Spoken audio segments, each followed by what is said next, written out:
So Freunde, heute eine kleine Runde laufen mit Adele, mit einem Hinweis auf den 3.7.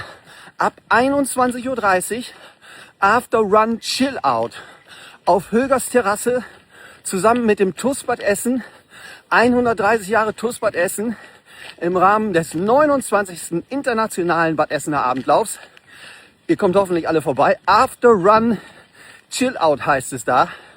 Wir spielen Funk, Soul, Disco, bisschen House, bisschen Chill Out. Kommt vorbei, ich freue mich auf euch.